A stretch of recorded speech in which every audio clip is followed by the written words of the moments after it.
Kalau memang kuliah yang menjadi prioritas itu akan taruh di nomor satu. Nah, sementara organisasi akan nomor dua.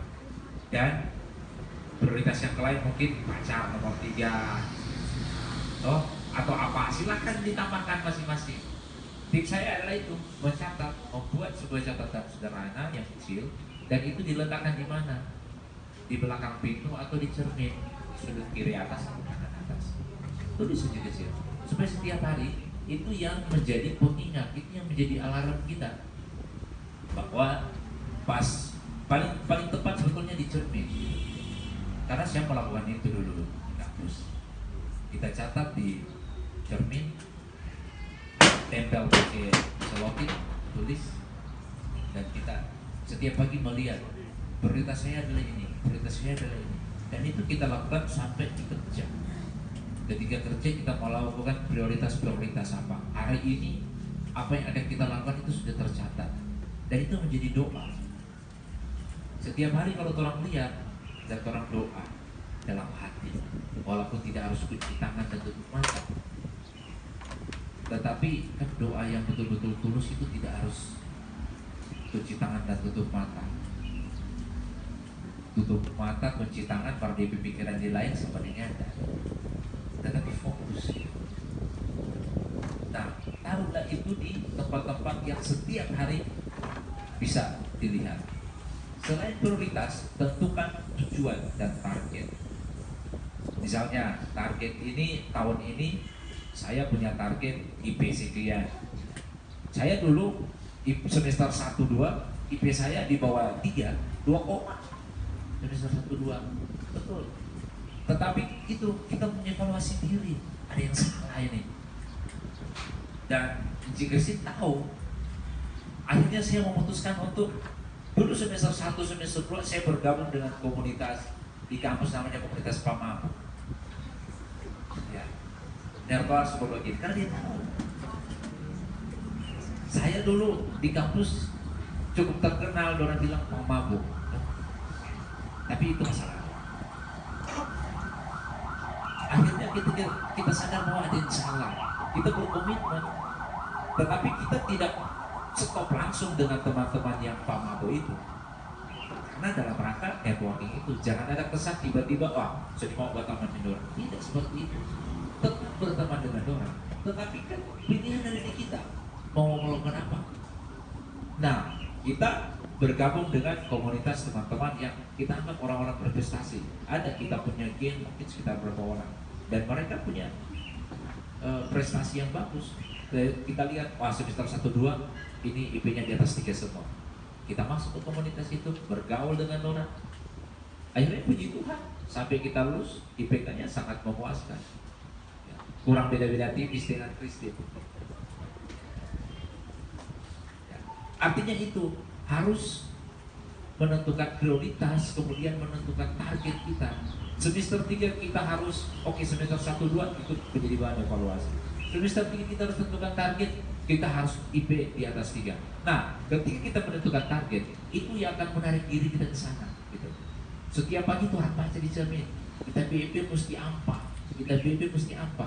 Ketika ada tawaran, kan kita orang bimol Pak dulu. Dapat ini, kita IP mesti apa. Akhirnya dia menjadi semacam alarm buat kita. Ada target, boleh sih ke sana, tetapi orang ya sudah cari waktu, atau kalau memang lagi free ya tidak masalah, tetapi jangan habiskan waktu di mall. Tidak dilarang mau pergi di mall, silakan saja. Mau belajar di mall juga boleh, tidak masalah. Kalau memang itu kegiatan produktif, it's okay. Tetapi harus membangun komunitas yang positif. Tetapi juga jangan memutuskan hubungan dengan komunitas-komunitas yang dalam tanda kutip ya negatif. Jadi kita harus bergaul dengan semua orang. Makanya saya mungkin di kampus semua tahu, saya tidak pernah memilih-milih teman. Saya tidak pernah membatasi untuk bergaul dengan siapa saja. Teman dari mana, kelompok mana, agama apa, tidak ada. Jadi dong semua tahu. Semua di kelas itu semua teman baik kita. Ya kadang kalau di kelas kan ada mungkin dia cuma berteman satu geng ini, satu geng ini. Kalau kita semua komunitas, semua geng itu kita ada di sana, kita masuk. Mau di geng, orang Kristen ini punya geng sendiri juga. Dan orang kalau bikin acara selalu undang kita. Orang bikin di mana, jalan di mana, bikin di Tondano, kayak di mana. Malah itu yang bikin sampai dia kawinin dia suami itu karena orang pertama baik. Kita bukan mau berlebihan, tapi sebetulnya kita yang jadi comblang pada orang dua. Kita yang kasih panas. Somera kan? Mem somera. Ya itu intermezzo. Tapi sebetulnya itu hanya contoh. Bagaimana orang kalau di kampus jangan memilih-milih teman. Bergaul dengan semua orang, siapa saja. Jangan berpikir dia orang kampung. Kita dari kampung. Tapi kita berusaha bagaimana membangun komunikasi, membangun interaksi dengan siapa saja. Kita tempat lahir di dari Gunung Sobutan. Datang di mana waktu kuliah juga waktu itu nih tahu di Manado. Orang kampung memang kampungan sekali, tetapi kita berusaha untuk adaptif. Selalu bersikap menyesuaikan dengan suasana, kondisi, segala macam situasi. Itu mungkin beberapa tips yang kita sampaikan. Silakan tulis saja prioritas dan target. Prioritas target, dua itu. Prioritas dan target, satu tulis sebelah kiri kaca, sebelah kanan kaca. Prioritas apa? Target apa? Nah, kalau orang mau lakukan itu, orang akan berprestasi dalam banyak hal. Bukan hanya nanti di kuliah, di luar juga. Kemudian yang kedua, Chelsea Win. Kenapa kita harus percaya diri? Ini pertanyaan yang bagus. Sekarang kalau kita balik tanya, kenapa adik-adik memilih Universitas Prisma? Ada yang bisa jawab? Kenapa? Karena kalau pertanyaan kenapa ini selalu menimbulkan pertanyaan sebetulnya. Kenapa? Ada yang bisa jawab? Kenapa memilih Universitas Prisma? Karena pertanyaan kenapa itu akan memunculkan sebuah alasan. Dan alasan itu selalu kita anggap masuk akal. Alasan itu kita anggap selalu pilihan yang terbaik. Sama juga. Coba adik-adik berefleksi sedikit. Coba 1-2 detik, 1 menit. Kenapa saya memilih Universitas Prisma? Apakah karena keterpaksaan atau karena kita percaya diri? Ada masa depan di sana. Jadi yang membuat kita kenapa memilih pada suatu hal itu, entah kita memilih jadi pengusaha, entah kita memilih jadi karyawan, karena di pikiran dan hati kita berpikir bahwa di sana ada masa depan yang kita anggap kita juga punya potensi untuk mewujudkan itu. Kita yakin, kita percaya diri karena apa? Kita memiliki segala potensi itu untuk menggapai itu. Teman-teman masuk di Universitas Prisma pasti yakin bisa lulus. Karena apa? Kita ada belajar, kita punya kemampuan, kita punya potensi. Jadi kalau ada pertanyaan kenapa kita harus percaya diri untuk melakukan segala sesuatu, ya karena kita yakin di sana ada masa depan, dan untuk mewujudkan itu kita yakin bahwa kita punya potensi. Seperti itu sebetulnya. Dan itu berlaku di mana saja, bukan hanya di usaha. Kita memulai usaha ini, kenapa kita memilih Ocean 27 rumah makan? Karena kita melihat ada peluang di sana, ada hal-hal yang mensupport kita di sana. Jadi kita melakukan ini kan bukan asal tubruk juga. Ada berbagai pertimbangan. Kenapa kita memilih marketing dulu? Karena kita passionnya ada di situ. Dan kita ingin mengasah itu lewat marketing di perusahaan. Dan syukur waktu itu masuk di perusahaan, kita belajar marketing yang memang sesuai dengan apa yang kita inginkan. Kita di training di Jakarta di mana dan belajar ilmu marketing. Dan ini yang paling penting. Kadang orang mengikuti seminar, mengikuti training dan kegiatan-kegiatan seperti ini, banyak yang cuma sekedar isi absen. Banyak yang hanya sekedar yang penting dapat Yesus ikut. Padahal Coba kalau orang resapi hal-hal sederhana gitu, tips-tips sederhana, itu adalah ilmu sebetulnya yang luar biasa yang ketika nanti orang mungkin belum bisa pakai sekarang. Tetapi kalau ada dalam catatan, dapat ingat kutip, kalau mau bikin ini. Nah, jadi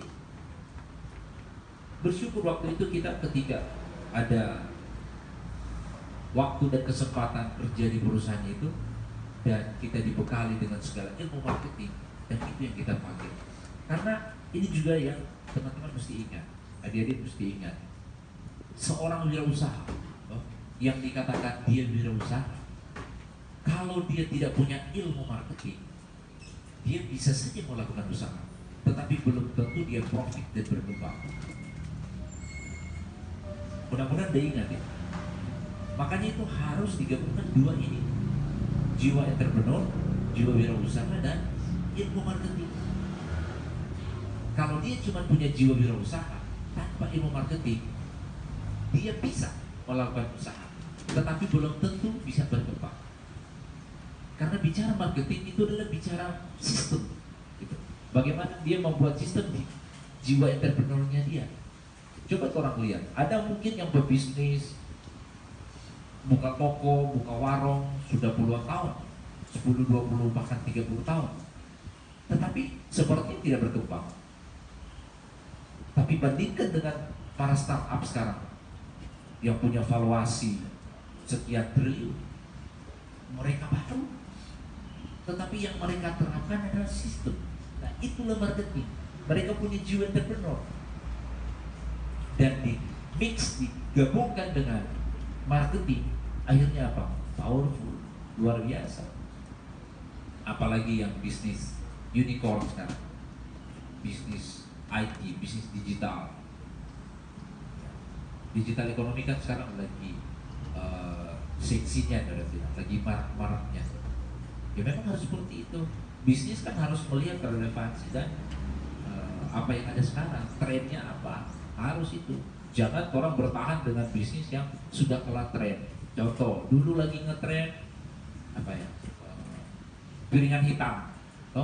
Siapa yang pernah bikin piringan hitam? Atau CD, compact disc, atau laser disc, mungkin 20 tahun lalu.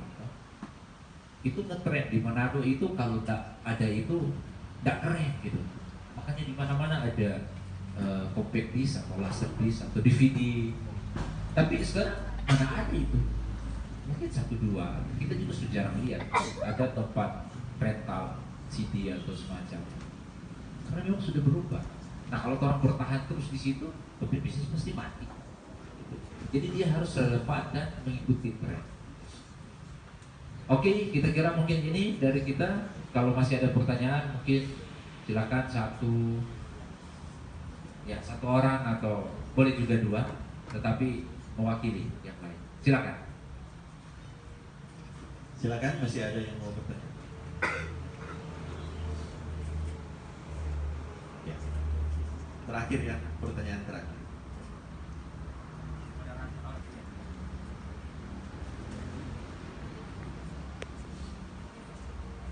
Terima kasih atas pertanyaan yang berikan kepada saya. Nama saya Maria Tapo dari Prodi Teknologi Pangan. Seperti yang kita dengarkan tadi, Bapak itu salah satu yang pernah menjadi ketua himpunan mahasiswa. Kebetulan kami di sini ada pengurus himpunan mahasiswa, mungkin ada yang lain juga. Nah, yang akan kami tanyakan, pasti dalam organisasi himpunan mahasiswa banyak sekali penghambat-penghambat yang dapat yang Bapak pernah alami untuk mengurus himpunan mahasiswa. Karena di himpunan mahasiswa itu sebenarnya potensi-potensi berwirausaha kita bisa dikembangkan. Nah,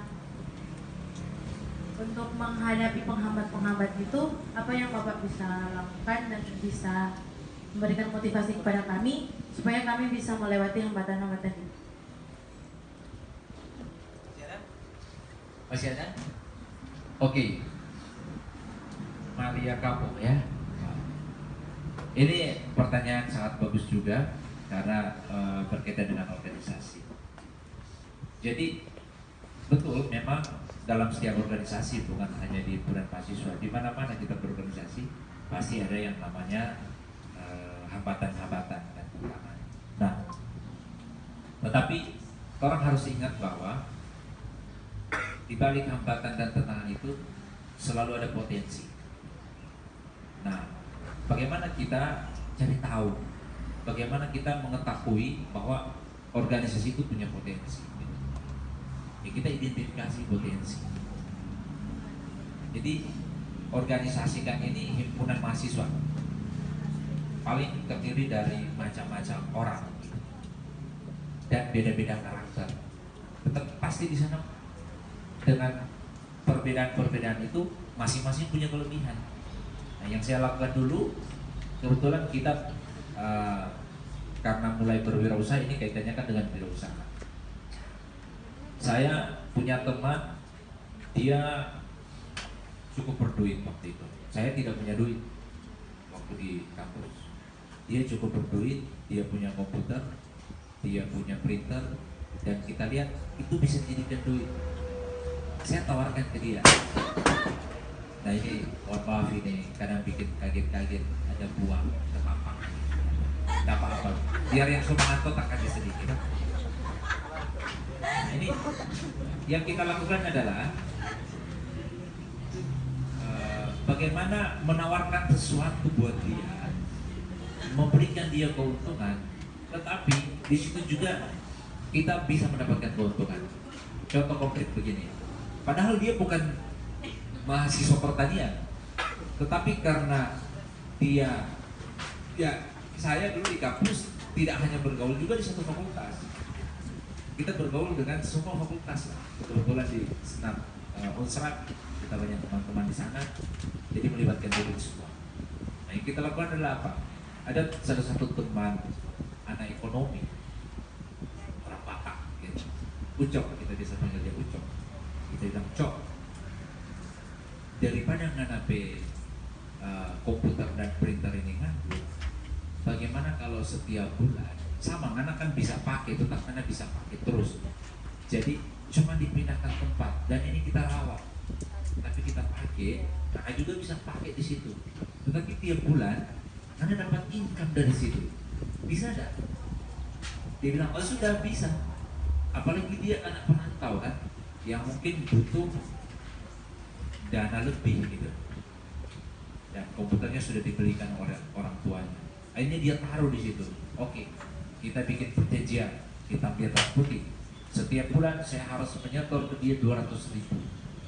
Lumayan banyak waktu itu, tahun 2003 ya, 2002. Baru lahir kan ya? Oh? Kayak baru pematas. Jadi waktu itu kita bilang, Cok taruh di sini tiap bulan kita bayar 200.000. Dia bilang sudah, senang sekali dia. Dengan jaminan itu tidak akan rusak. Kalau rusak kita tanggung jawab, kita ganti. Nah, itu juga harus berani ambil resiko. Akhirnya dia taruh situ dan dia bisa pakai di situ. Kita tidak punya skill untuk paketik, dia tahu apa-apa di komputer. Nah, kita cari orang juga. Ada teman yang bisa ketik. Kita bilang, karena kan punya skill berketik. Di sini kalau ada pengetikan, setengah itu menang. Bayangkan itu 50% buat dia. Kalau ada teman-teman mahasiswa yang mau berketik di situ, terus dia pintar berketik, itu kadang bayar, ada bayar setengah, ada cuma bayar pisang goreng, kalau dia makan pisang goreng. Dan itu sangat membantu. Sehingga saya banyak sekali teman-teman yang apalagi tahap-tahap penyelesaian skripsi dan segala macam, itu sangat membantu mereka. Jadi kita mencari siapa-siapa yang punya potensi dan kita gabungkan semuanya di situ. Akhirnya apa? Semua kan sudah ada di situ. Berjalanlah itu pengetikan di situ. Padahal kita tidak punya komputer, kita tidak punya skill untuk mengetik, tetapi jalan. Jadi keluar itu print dapat doi dari situ itu yang ya kita sudah padoi. Tapi memang ya karena dulu buat kita duit itu milik bersama. Sering sekali kita panggil teman-teman maju orang makan di mana bisa goreng habis hari itu ya sudah. Tapi enjoy semua. Dan Yang terbangun waktu itu malah ya orang semakin solid. Biar bilang dapat nih hari habis nih hari, yang penting hari-hari ada, tidak habis. Gitu. Nah akhirnya di sana ide-ide kreativitas wirausaha muncul. Bukan hanya dipenghentikan ketika ada orang yang mau bikin undangan, cetak undangan, ordernya kita ambil semua. Malah bukan cuma internal fakultas, ada yang dari luar kampus. Kita mulai terima order, cetak ini, sehingga kita sampai kita wisuda terakhir itu undangan. Waktu itu orang rekor di wisuda Fakultas Pertanian mungkin banyak ya waktu itu ya, tahun 2004. Undangannya pun masih kita yang bikin. Dan waktu itu ada panitia. Kita juga begitu dulu. Kita ingat kita tidak masuk panitia wisuda, tapi waktu rapat di ruang wisuda kita menyelinap masuk di ruang rapat itu, karena kita tahu di panitia itu. Jadi gini, ini tips sebetulnya buat adik-adik. Di mana ada panitia buat kita kalau mahasiswa, di situ ada duit. Di mana ada panitia, di situ ada duit. Karena apa? Dorang butuh vendor, dorang butuh orang lain untuk support dorang kegiatan. Nah, waktu kita ikut rapat di belakang kita duduk sambil dengar-dengar. Nah, akhirnya betul. Dorang bilang kita butuh cetak undangan lumayan banyak waktu itu. Satu orang itu diminta sekitar 5 undangan. Dan itu ada 100 lebih. Jadi kita harus cetak 500 sekian undangan. Banyak sekali waktu itu. Nah, di belakang kita duduk sambil nyimak. Oke, siapa yang bisa cetak undangan? Budgetnya waktu itu sekitar 5.000 per undangan. Itu udah disebutkan budgetnya. Tiba-tiba di belakang kita langsung angkat tangan. Padahal kita bukan panitia, tapi orang tahu kita pengurus organisasi mahasiswa. Kita bilang kalau undangan kita bisa cetak dengan harga yang the best, paling murah. Bisa diadu dengan yang lain. Jadi langsung berani. Padahal belum tentu juga doksnya pusing mau bicara-cari tahu. Tapi di rapat forum itu langsung memutuskan, oke, undangannya langsung kita yang tanggung jawab. Karena legitimasi rapat dan orang tidak bisa nego-nego lagi. Kalau rapat semua memutuskan dia, kalau orang pilih orang itu harus dirapatkan lagi, pilih orang lain harus dirapatkan lagi. Jadi itu strategi sebetulnya. Kita menyelinap, karena mau jadi wirausaha juga harus begitu. Kadang setiap popo, jangan malu-malu. Yang penting orang bukan ada mencuri. Yang penting orang pada koridor jalan yang benar. Jadi itu kita masuk, akhirnya goal. Tapi bukan sampai di situ. Kita pusing mencetak. Kita ingat 700 undangan waktu itu, karena 100 lebih, 140 kalau tidak salah. 700 undangan. Sementara kita punya kapasitas komputer, mau cetak satu hari mungkin cuma sekitar 50. Nah, apa yang kita bikin? Kita jalan semua tempat pengetikan yang ada di kampus itu, pindah-pindah. Mungkin ada sekitar 5 tempat kita jalan. Tanya, kalau cetak undangan contoh begini, ini bisa harga berapa? Di harga kita langsung kasih 5.000. Ada yang bilang 4.000. Untuk 100.000 biasa kita. Jadi kali akan Jo, 1.000 kali 700 sudah 700.000.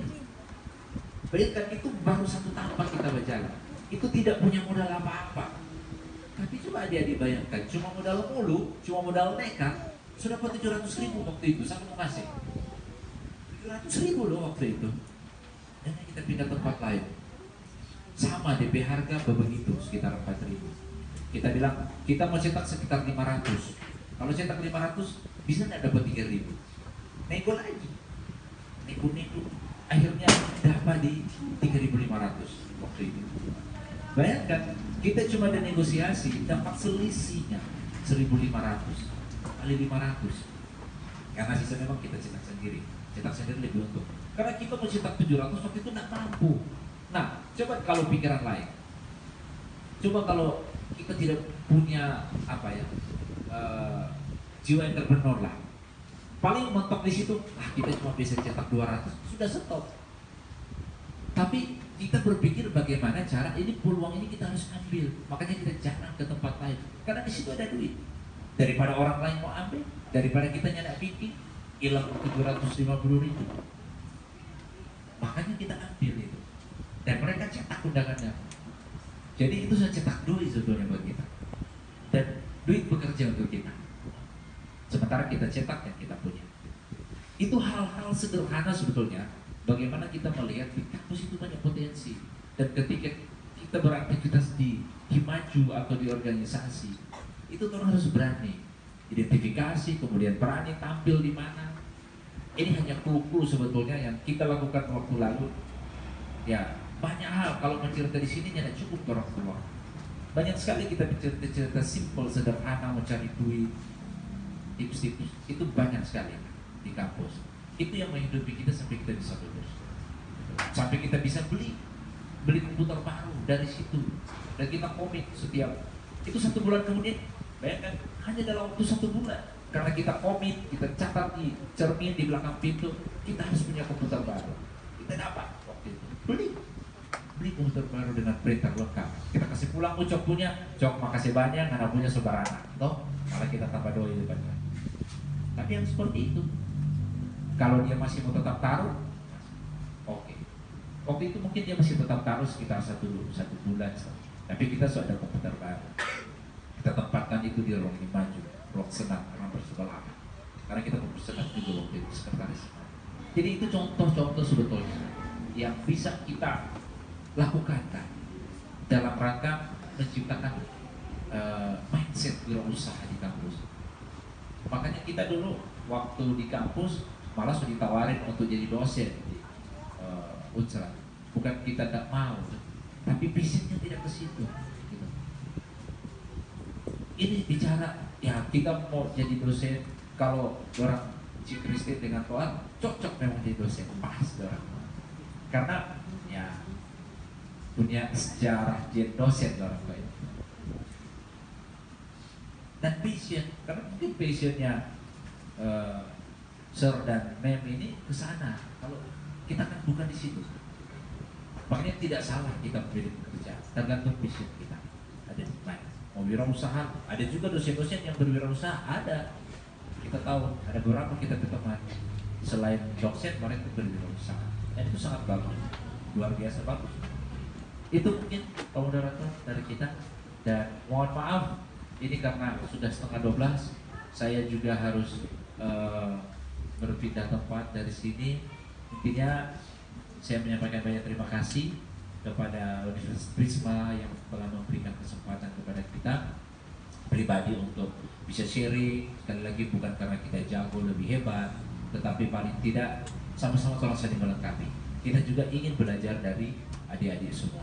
Banyak hal juga yang tentu ada blind spot gitu, atau ada sesuatu yang kita tidak bisa lihat, tapi itu ada di adik-adik. Makanya kita saling melengkapi. Harapan kita adik-adik nanti ke depan ini yang hadir mungkin hampir 100 atau berapa tadi 80 orang ke depan semua akan jadi miliarder semua. Amin. Dan yang terpenting ketika kita diberkati, jangan hanya jadi berkat untuk diri sendiri, tapi harus jadi berkat untuk orang lain, keluarga, sekitar, berkat untuk kota, dan berkat untuk bangsa, bahkan jadi berkat bagi dunia. Terima kasih. Dan sebetulnya kalau ingin belajar ingin baca-baca lebih, nanti ada buku profil begini yang kita kasih, tapi cuma dilihat sampai halaman 16 ya, halaman 15. Yang halaman lainnya nggak usah lihat, gitu. Supaya tidak ada tendensi yang lain-lain. Kita juga jangan sampai ada kesan datang ke sini tiba-tiba kita berkampanye atau apa. Tidak seperti itu ya.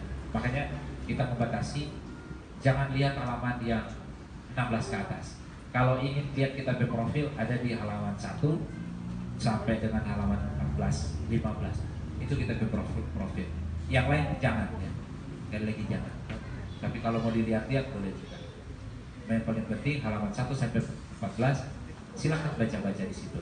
Dan kalau ingin berkonsultasi, ingin bertanya-tanya bagaimana berwirausaha, kita saling melengkapi. Kita juga tadi ingin banyak hal yang kita saling belajar. Bisa cetak kita punya nomor kontak 0812 440 60.000. Harapan kita sebetulnya kita punya grup WhatsApp, dan kita bisa sering, karena kemarin waktu di Fakultas Kedokteran Masyarakat itu juga peserta banyak, ada sekitar 200. Mereka bikin grup WhatsApp sendiri, dan hampir setiap hari mereka aktif tanya soal ini, tanya soal itu. Malah ada video profil yang kita buat, kita bisa share di situ dan kadang mereka suka diskusi tanya-tanya. Ya kita juga sering bertanya karena mereka juga taruh apa di situ kreativitas mereka bikin jadi YouTuber gitu. Jadi hebat. Semua itu punya akun YouTube dan mereka taruh di grup situ, mereka saling berinteraksi. Bagus. Sekarang lagi ngetrend soal YouTuber itu karena terinspirasi mungkin dari sama anaknya. Kita punya anak juga yang Excel tadi, ada Excel, mana dia Excel yang umur 8 tahun, dia mulai coba-coba jadi YouTuber sih. Boleh subscribe dia DP channel, DP nama Excel Popota. Baru satu video, tapi kemarin kita lihat, kita baru posting hari Senin minggu lalu toh. Ternyata orang yang viewersnya yang nonton itu sudah hampir 200. Wah, bagus juga. Cuman kalau di subscribe mungkin baru 7 orang. Lihat apa-apa, baru mulai juga baru 1 minggu. Ya, silakan kalau ada yang menjadi YouTuber juga. Dan nanti buku mungkin orang akan bagikan. Ada akan tuh buku di dalam dan ada tuh buku. Pak kemari buku begini nak. Nah, di paling belakang itu ada voucher 50% toh di buku itu. Silakan dikunting, tapi berlaku di tanggal 17 April. Jadi nanti datang makan tanggal 17 April. Vouchernya 50% diskon buat semua. Boleh. Jadi voucher ini juga berlaku untuk satu nota untuk satu orang. Jadi misalnya datang 10 orang, bawa saja satu buku, jangan masing-masing. Gitu. Tapi kalau mau ambil lebih buku, mau kasih pak keluarga juga tidak masalah. Oh, ini nanti orang akan bagikan.